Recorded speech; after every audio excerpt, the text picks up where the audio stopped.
profits versus risk management is what we will be talking about in this video, ladies and gentlemen.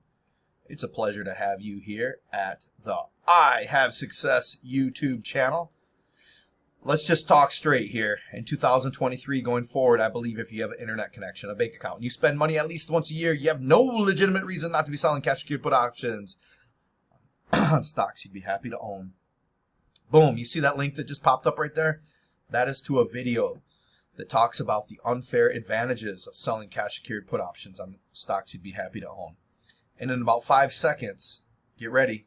Here it is. There it is. Boom, another link popped up. That's to this playlist. With this playlist, you should be able to have enough theoretical knowledge to get this ball rolling so you could start doing some paper trading. If you need a little help, we got some paid stuff. We got free stuff, which includes this, and some downloads. Whatever stuff you need, you don't need stuff, whatever. I don't care. I'm here for you. You don't need me. I still don't care. I'm still here for the people that might want my help.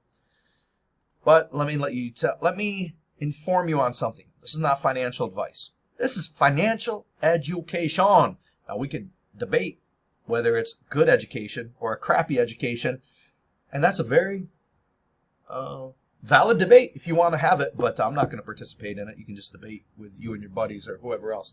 I don't really care because it's working well for me. But look, this is not financial advice. I'm trying to help put you in a position where you do not need to rely on other people for advice. That you are smart enough and wise enough to figure out what is suitable for you and how to solve your own trading dilemmas. And one of those dilemmas might just be finding a suitable stock for yourself, right?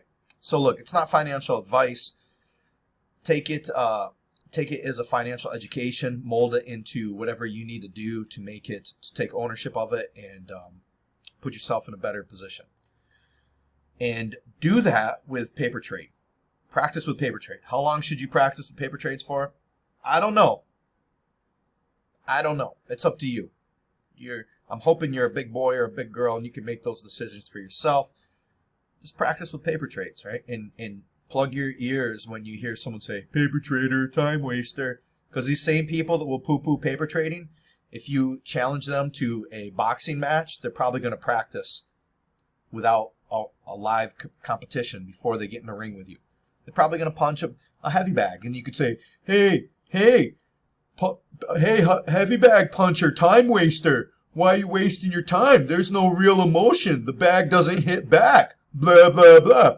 All that same crap that those people say about paper trading, when it comes to other aspects of the world, they pull their head out of their rear end and then they simulated trade. So don't listen to those people, right? And learn how to make decisions for yourself. And one way you're learning how to make decisions for yourself is paper trading. So let's get into talking about profits versus risk management. And it really is just a conversation.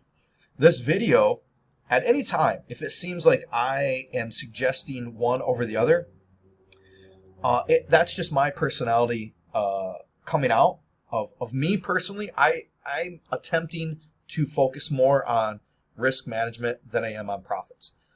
And I am not advocating for you to do that. What I am advocating for you to do is to consider two sides of the same coin. And for every trade that you go into, look at the profits versus the risk management and also consider what's going on with your life. What's going on with your situation at that time. So, for example, there were times in my life when I put the profit ahead of risk management. And there were times where I put the risk management ahead of the profits. And sometimes when I put the profit ahead of the risk management, sometimes it didn't work out to my best interest, but it didn't ever cause me to, not do it. It just caused me to refine my process.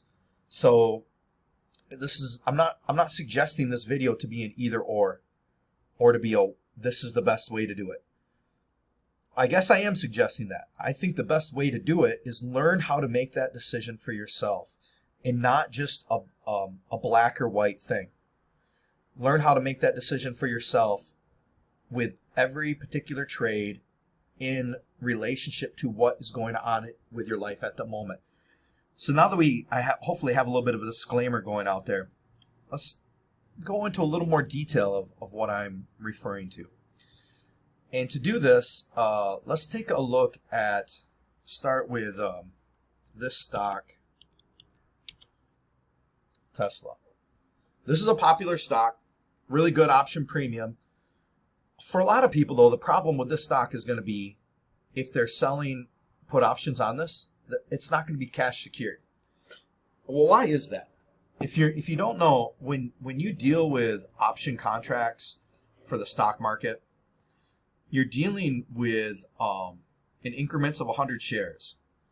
So, for example, let's take a look at this option chain with we'll look at the 33 days to expiration, September 8th. If you don't know, this is the put side, this is the call side. The black means it's out of the money. This color means it's in the money. You're going to see it's kitty cornered, right? And if you want more information on that, then check out the playlist that I have. I'll probably break that down more. But you see it's all the same dates here, different strike prices here. All right, so we're gonna look at this and have a bit of a discussion on it. If let's say for two different people, one that let's say has whatever $100,000 in their account, and another person that has $10,000 in their account, but they're both looking at trading.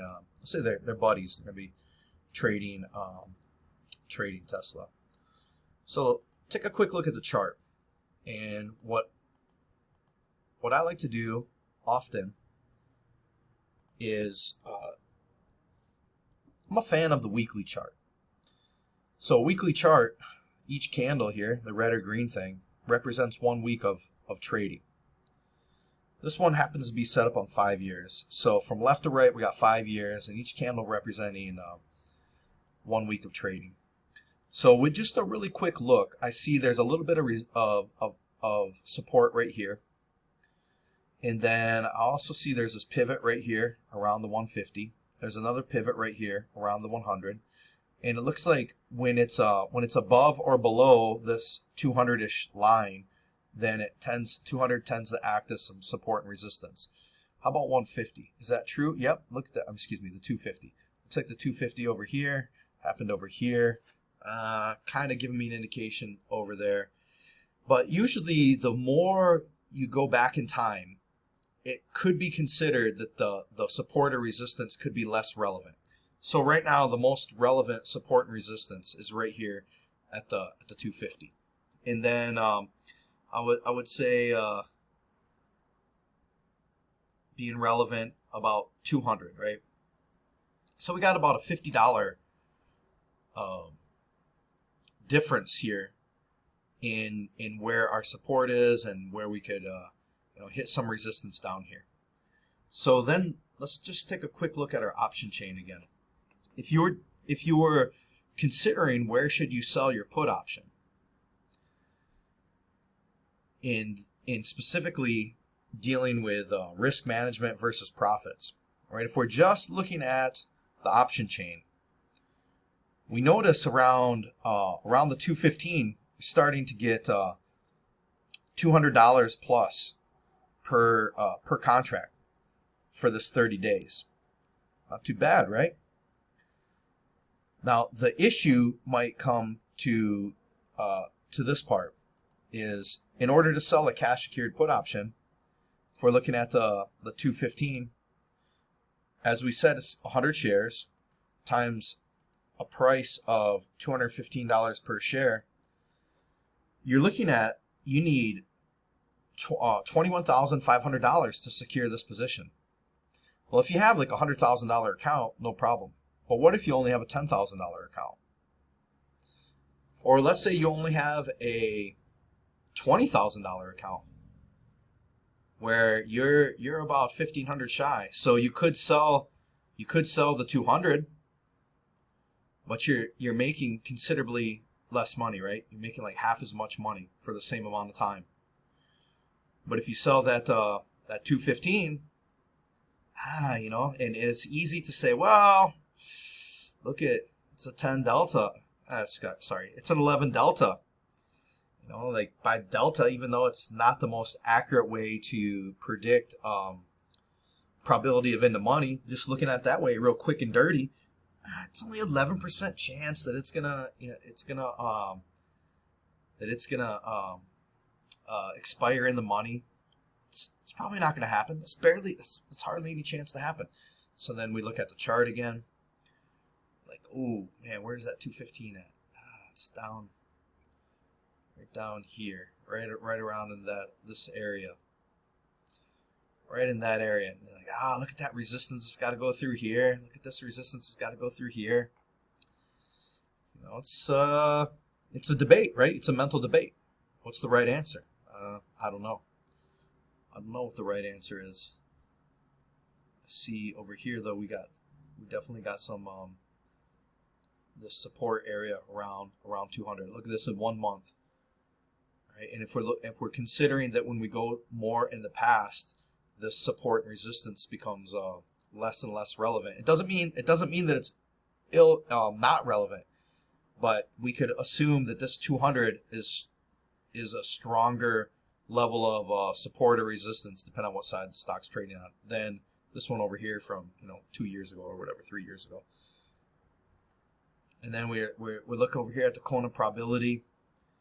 We're looking at that option that expires on the 9/8.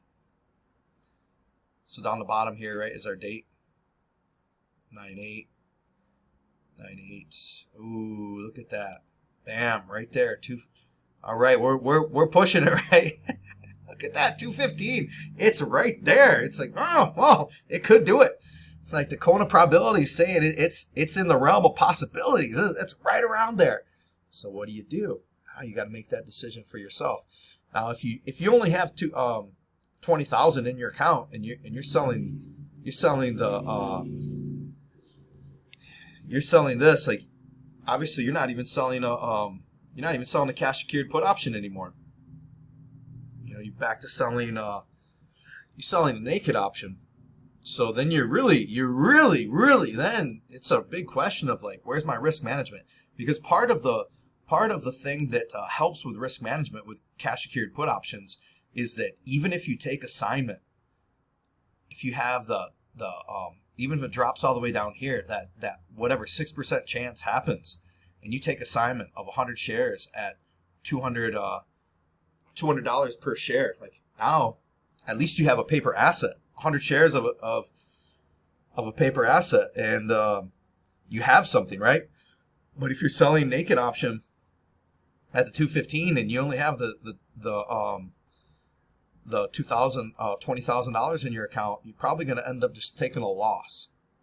So you got to kind of weigh that out. You want to make the extra $100 and potentially risk losing money, or you want to make less money and have less risk.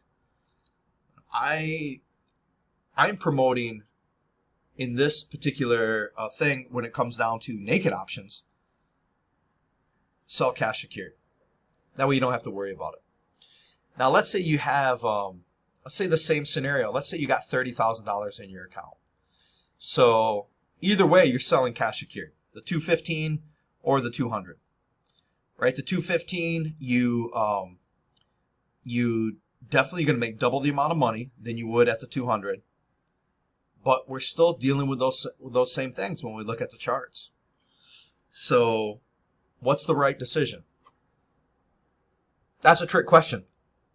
The right decision is based on your particular situation in that time frame of what you're dealing with your life. For example, let's say if you needed to have access to liquid cash where you could quickly draw it out of your account, then maybe the best decision is you go with a lower strike price, giving yourself a higher probability of it expiring worthless. And because if you go with a 215, even though you have the money to take assignment, then your money is tied up. So if there was some reason why you wanted to have a little more liquidity, then that might be a better thing. But what if you are building a position in Tesla, and either this is going to be your first 100 shares, or let's say you want to get whatever 500 shares and you already have 100. Well, and let's say you're okay with buying it 230 and below. Then it really doesn't matter, does it? Or maybe, maybe it could matter, but at that point it's not the same situation. Then it's like, then maybe you go with the higher strike price, make more money, and you have a higher probability of being assigned, and you're getting assigned at a higher dollar amount versus if you get assigned here. So these are things to consider. There's no black and white right answer with the way that I'm trading this particular style of selling cash secured put options on stocks you'd be happy to own. I mean, I guess the only black and white answer would be if you're selling naked options, then you're not selling cash secured put options. So if you're selling naked options on stocks you'd like to own, you're not selling cash secured put options on stocks you'd be happy to own. But once you're selling cash secured put options on stocks you're happy to own, another consideration is this a strike price you want to buy it at, right? Is it a price you're happy to buy it at? Now, if you want to buy it at 230 and lower, then pretty much anything in there is good. So you take it on a case-by-case basis. And through your course of trading, I would imagine that you have a very high probability that you're going to be confronted with this more than one time. I'm thinking that because I am confronted with this very often.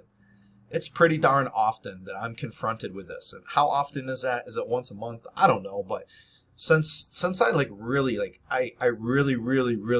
around 2014 is kind of when I went all into selling cash secured put options. So since then, I've been confronted with it multiple times. That it's like something that I'll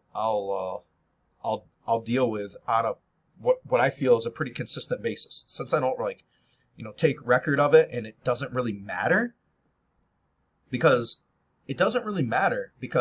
ultimately I'm selling a cash secured put option. So I'm going to take ownership of the stock. When you're selling like naked and you could potentially lose money, then it kind of matters a lot more. So it doesn't matter enough that even if I would have, even if I'm thinking like, man, I wish I would have sold the 200, I don't really care. One of my favorite stories that I've said on this YouTube channel a number of times is that one time, I don't even think AUI is even trading anymore.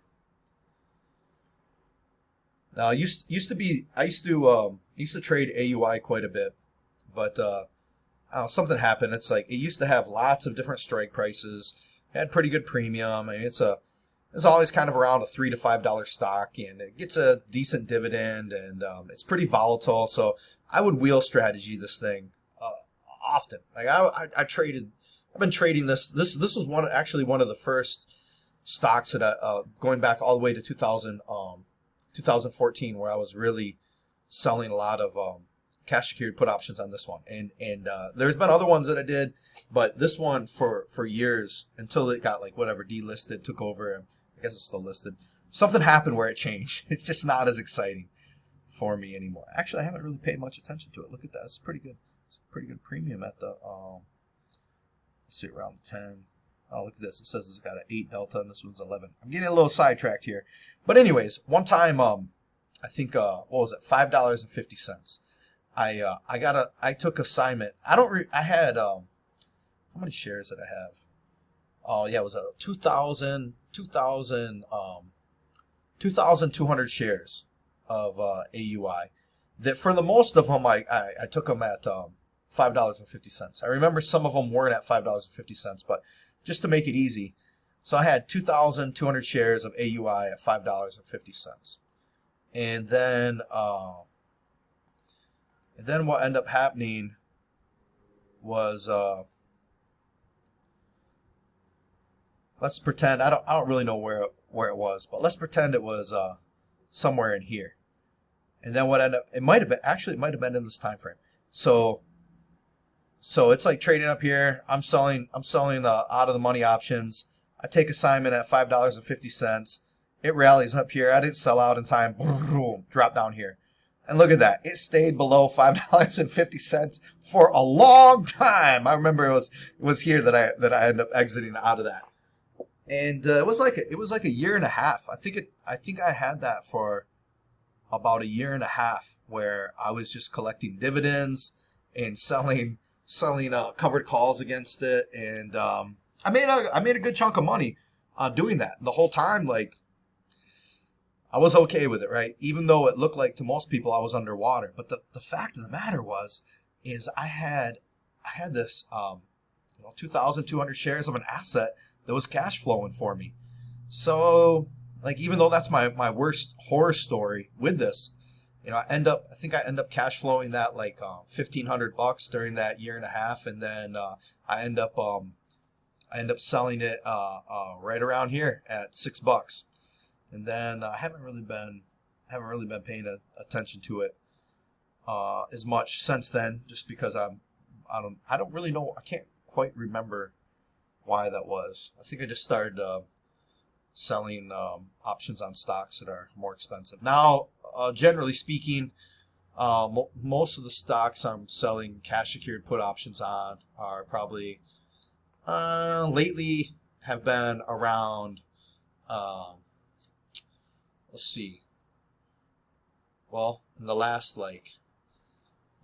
2 months, 30 to $50 is where I've been kind of the price range for the cash secured part, because it's in my account size, the stocks that I want to own, and I don't kind of mind wheel strategy. Some of them I'm doing the wheel strategy with. Some of them I'm doing it for long-term holds. But that's just how I did it. Like, I started small, and I kind of moved up over time, and I'm still trying to move up. But that's how it's been going, and that is obviously deviating from our topic at hand of profits versus risk management. So this example is pretty good, though. If I would have just straight up lost money if I would have just been selling naked options. If it did this to me, I just would have straight lost money. So instead of losing money, that cash secured part helped with the risk management, and there's always a chance that the company could do an Enron or a Blockbuster. But here's the reality of AUI. Look at it, didn't. There's a lot of companies that don't. So I'm 100% fan of cash secured put options, but selling them on stocks that you're happy to own at a price that you're happy to buy them at. And depending on your situation, you could make that decision if you want to lean a little heavier on the profit part, or the profit on the premium part, or if you want to lean a little heavier on the risk management part. So just take that into consideration and do with it what you will, and I hope what you will do finds you success. With that, you guys have a fantastic time, whatever time you're watching this. Aloha.